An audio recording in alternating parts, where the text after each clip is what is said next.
అనేది ఎవరికైనా ఒకటే, ముఖ్యమంత్రికైనా ఒకటే రూలే, సామాన్యునికైనా ఒకటే రూలే. అదే ఇల్లీగల్ కన్స్ట్రక్షన్ ఎవరైనా సామాన్యుడు గన చేసి ఉంటే, ఎవడైనా సామాన్యుడు గన ఒక రేకుల షెడ్ వేసుకుని ఉంటే, ఇల్లీగల్గా రేకుల షెడ్ వేసుకుంటే కనుక గమనుంటారు అధ్యక్ష, వెంటనే పోతారు అధికారులు అక్కడికి వెళ్ళి, వెంటనే అధికారులు అక్కడికి పోయి ఆ రేకుల షెడ్ను వెంటనే తీసేసే కార్యక్రమం చేస్తారు. ఏమంటే సామాన్యుడు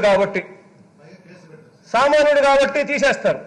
అదే ఒక రేకుల షెడ్ వేసుకున్న సామాన్యునికి ఒక న్యాయము, అదే ముఖ్యమంత్రిగా ఉన్న వ్యక్తికి ఏకంగా ఇలా ఇల్లు కట్టుకొని చూడధ్యక్ష ఒక్కసారి అందరినీ కూడా చూపిస్తా ఉన్నాను అధ్యక్ష, డైరెక్ట్ గా రివర్ పక్కనే ఏకంగా ఈ మాదిరిగా ఇల్లులు కట్టుకొని ఫ్లడ్ కోర్సునే ఏకంగా అడ్డుకునే పరిస్థితి జరుగుతూ ఉంటే, ఇంకా ముఖ్యమంత్రులకు ఒక రూలు, అధికారంలో ఉన్న వాళ్ళకు ఒక రూలు.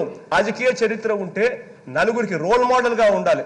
ఆ రాజకీయ చరిత్ర నలుగురు చూసి అలాంటి నాయకుడు అని చెప్పుకునే పరిస్థితిలో ఉండాలి.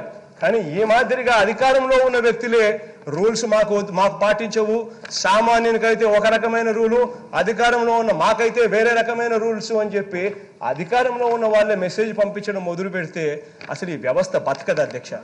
అందుకనే మొట్టమొదటగా ఇల్లీగల్ కన్స్ట్రక్షన్ రిమూవల్ చేసే కార్యక్రమం ఎక్కడి నుంచి శ్రీకారం చుట్టాము అని అంటే, మొట్టమొదటగా ఇల్లీగల్ గా కట్టిన అదే గ్రీవెన్స్ హాల్లో ఎక్కడైతే కలెక్టర్ల మీటింగ్ జరిగిందో, ఎక్కడైతే మొత్తం వ్యవస్థ అంతా ఎక్కడైతే కూర్చొని ఉందో అదే బిల్డింగ్ నే అక్కడే మొట్టమొదటి రోజే డిమాలిషన్ అక్కడే చేయమని చెప్పి ఆదేశాలు ఇచ్చాము అధ్యక్ష.